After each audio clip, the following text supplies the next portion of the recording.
Welcome to Catherine Raker's World. Innovation, culture,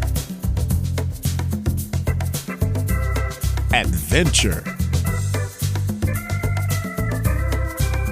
fashion and health,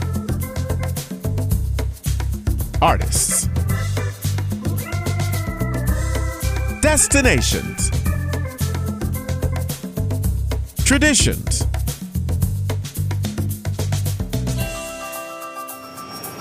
This is Catherine Raker's World.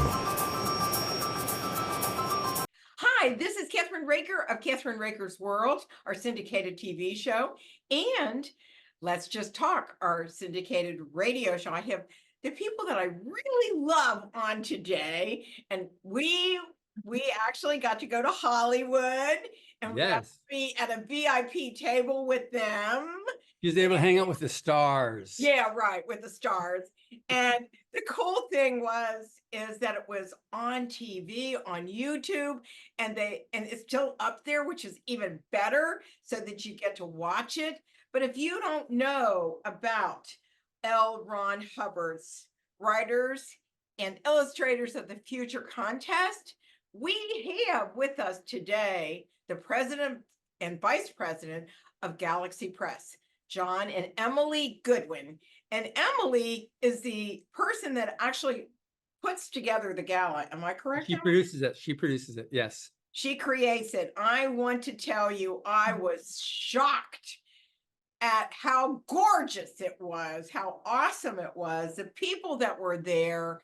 And, I didn't even get an appetizer, kids, because we were on the red carpet interviewing so much. And so anyhow, not that I didn't eat after that, believe me. Anyhow, Good food though, huh? Yeah, it was great food. Absolutely great food. Gorgeous, gorgeous display. The Taglia Center really did with what you and your wonderful volunteers, Emily, made it into one of the most spectacular evenings ever. Wow. Well, that's a great, we'll just leave it at that. Bravo. Bravo. Yeah. Anyhow, let's talk a little bit about the wonderful writers and the illustrators that are in the new book. You want to show the book? Yes, here is the new book. That's gorgeous. Yeah. It's volume 40. That means 4 decades, 40 years of welcoming new writers and new artists into the world of professional. And this year we had winners from 8 different countries. Malaysia was the first time we had a winner from Malaysia. And just one thing that just impresses me, and we got a great review that just came in from Library Journal saying this has got something for everybody. Library Journal is the top review publication for the library industry. So we're very excited about that. We've also gotten some other major reviews coming in just saying that this is, each year gets better and better. But I can promise that if you like anything about science fiction or fantasy, this book has got something for you. You can find something that'll appeal to any taste in speculative fiction, science fiction, fantasy. There's some dark fantasy, light horror type stuff, but there's some comedy and very well, I can't give you a favorite story because that's like saying pick your favorite kid, but yeah, it's like saying your favorite kid. We bring them all out. Yeah. So the grand prize winner was Jack Nash with Sun Spirit Snake. It's a great story. He was actually he lived in Africa for a while, and he was ghostwriting as an African what was it? Someone of the political leaders. Yeah, one of the presidents of a country in Africa. He was their writer. Yeah. For speeches. So there's a lot of African elements and theme. I mean, that's what the story is. And it's very intense story, but it's beautiful. And then, it's all ends of the spectrum. And then you have the Imagilisk, which is one of my favorites. And it's you can't see that. because it's hilarious. It takes place in an old folks home. but Oh, it's like right. James, it's like totally epic. It's like James Bond in an old folks home. It's like they're on Oh this my gosh, I they're on love this it. like mission to save some, some this thing called the Imagilisk, and it's for imagination. Little kids have it, imagination, but when you get old again, it kind of comes back to you. And so the guy's trying to save it, but it's so funny in the setting, and like he has dementia, so he's like in the middle of this big mission, and all of a sudden he's like, "Wait, what was I doing?" And it's just so It's hilarious, but it's, yeah. they're talking about their ifs, imaginary friends. And there's a movie coming out relatively soon called If. Mhm. But and when I spoke to the audience, I had no idea about the movie. It was just my own idea that I had on these people that kind of get parked in a retirement home, and that they have their imaginary friends that kind of, because there's this one device at this specific place, I think Grayson Manor, there's this device here called the Imagilisk, and it helps to bring your imaginary friends back to life, Mhm. and they meet them again, and it's just such a cute story, and how they make their friendships come back again. Yeah, it's But it is just like James Bond when he's in the geriatric ward. Let me ask this question. One of the people that I interviewed, and I'll remind you of the phrase that he used, is that, or somebody said this, he doesn't know how to realistically see it. He just draws it. And he was the winner of the illustrators. yeah, That was amazing. Tyler Vale. yeah, Tyler. So he has a specific condition where he can't visualize images in his head. So it's a challenge for him to draw. Anyway, it's amazing what he ended up doing. I can actually pull up his art here because he's fantastic. I mean, it's a intense story, and it's kind of a dark piece of art there. I don't Oh, know how much you wow. can see that. Oh, wow. So it's a pretty dark. The story is called Squiddy, but so Yes. Tyler, Alien invaders there's squid race. yeah. Squid race? In other Yeah. words, like squids that are out there trying to kill you or something? Well, we've had lizard people, we've had snake people, and now we have Oh, good. Okay. Don't you know? Don't you know? Yeah, right. So, Area 51. Shh. Hush, hush. okay, but what's really what I was surprised about was who we were sitting with, because we met the gentleman that started DragaCon, yes. That's right. Yeah, And- Pat Henry. and he had a lot of comic book stores ahead of time, right? Mhm. Yeah. And we do want to interview him because a lot of people ask me, what is DragaCon? I said, do you know what Comic-Con is? Yeah, I know what that is, but what's DragaCon? And I said, I think it's the fantasy world and science fiction. Am I right or wrong? Yeah. Yeah. You are. Yeah, it's a big event. It takes place in Atlanta, Georgia every year over Labor Day weekend. And it's like a Comic-Con, but it takes place over, there's the convention center, which is the America's Mart, and then there's all these hotels, and it Takes is over downtown Atlanta. great. And there's a big parade, and it's just Wow. yeah, it's a big show, and it's so much happening everywhere all at the See, same time. fan conventions used to be, you say, come to my party, and they go to the party, and everybody's there sitting there talking about their favorite stories, their favorite authors. Oh. And that's science fiction fandom. That's what they would do. But did they dress up? Oh yes. Oh, for sure. This one Cosplay, it's more called than cosplay. any other show. There are so many people dressed up at DragonCon. The parade is like just people dressed up, stormtroopers coming down the street, and it's wild. You've seen stormtroopers in those white, the helmets and everything, in their white. Oh, yeah. Yeah, so those are called the 501st, which it's a nonprofit group. They go around and they help, go to hospitals and kids, to help them that are like recovering from bad diseases and stuff. And they also do various things at conventions, providing security. But they're called the 501st, which is the 501c3s, but they just call themselves that as the name of their troop. And they all dress up in Star Wars. Star costumes. Wars, and they're all over the place. So they have a big, like probably 150 of them dressed up, marching in unison down the streets there in as part of the parade. It's really impressive what they've got, and all these different characters, all your favorite movies and TV characters and science fiction and fantasy, they're there. And they have these huge costume contests where you Oh, have different wow. levels. You got professional all the way down to amateur and various increments in between. And you guys go, right? You go to. Yes, we don't dress up, but we go. So we do. I dress up as a book publisher. Let me ask you. Now, Emily, you're originally from Canada, am I right? That's right. That's That correct. was a shock. I didn't know that. Really? No, I didn't. But you two met in Canada? No, we met here at Author Services in LA. Oh, wow. Yeah. Well, I was born in Kansas. I was a Midwest boy. I was born in Wichita, good. Kansas. Wichita, No. Kansas. No wonder. Now, let me ask you, how long did it take you to ask her to marry you, John? Well, we can ask that, or we got how many times she said no. Either way, whichever. Let's see. Which She one? asked you? What? No, Did you ask him? no. I asked No, her. no. No, I had to wear her down, but then she finally said, "Okay." Oh, No, she well- finally accepted. I proposed her. We were driving to an event in Tucson, Mhm. and we stopped at Pikes Peak, and we walked around. And so we were walking around the base of there just because it was really pretty, and that's part of the area because I grew up in Tucson.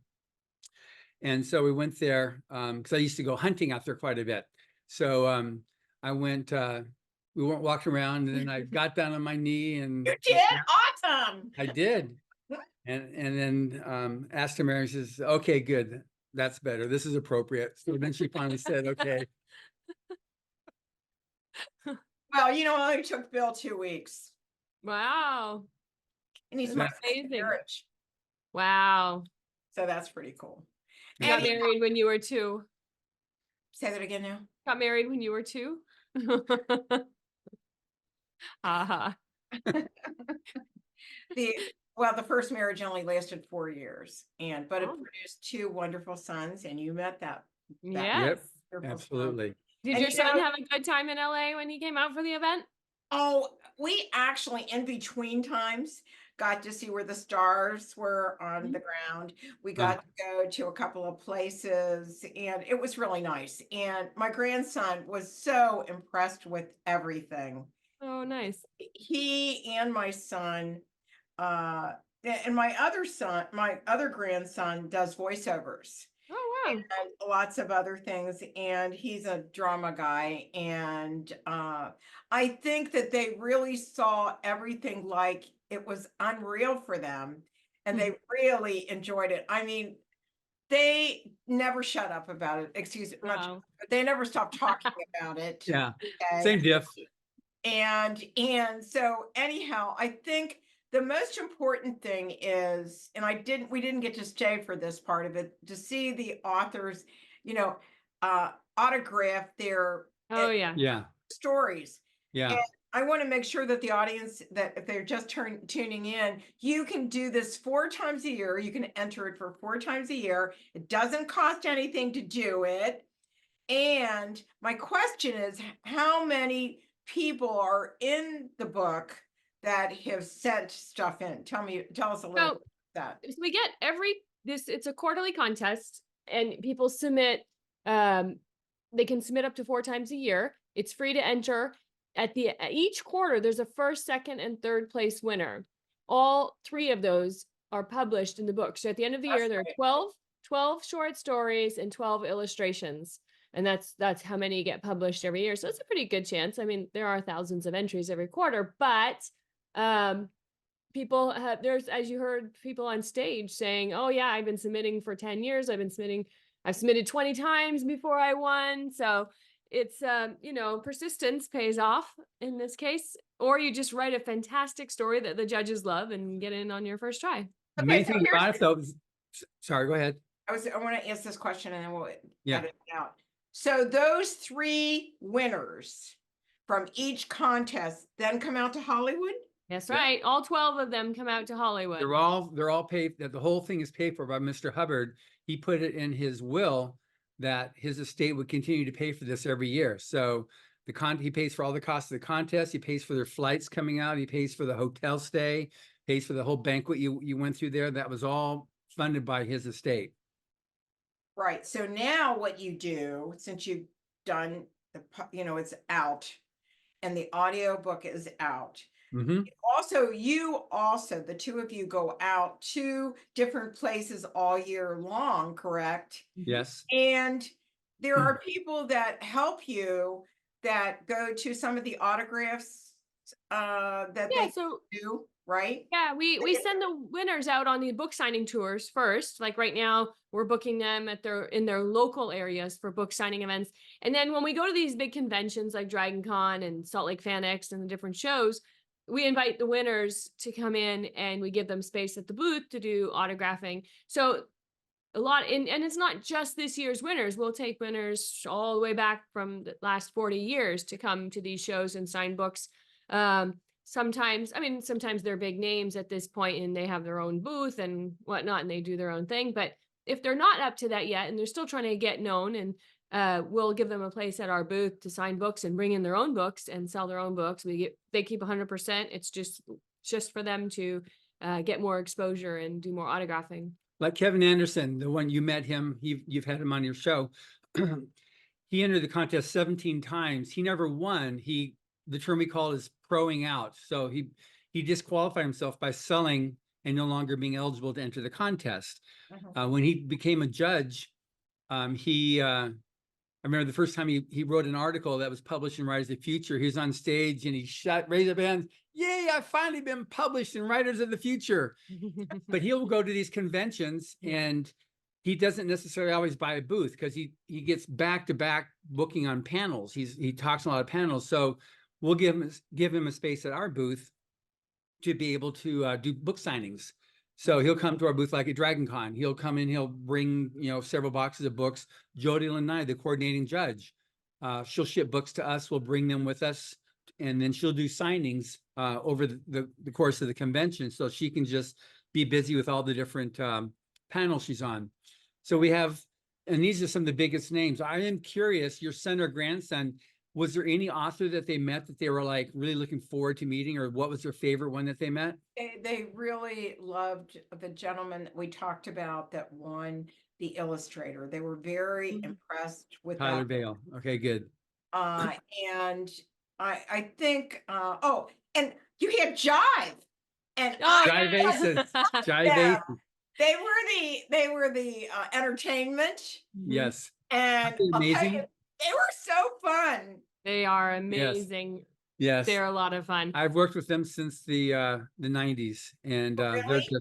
they are so good. Top UK swing band, and they're on a tour in the US. And Right. so when they tour, it took me 3 years to be able to get the event and them Together. aligned to be able to have them perform, because they're just the night before and the night after they're at different venues, and they're out of Los Angeles the next day. Well, wonderful thing about it is that one or two of them are from the area where I used to live in England. Oh, wow.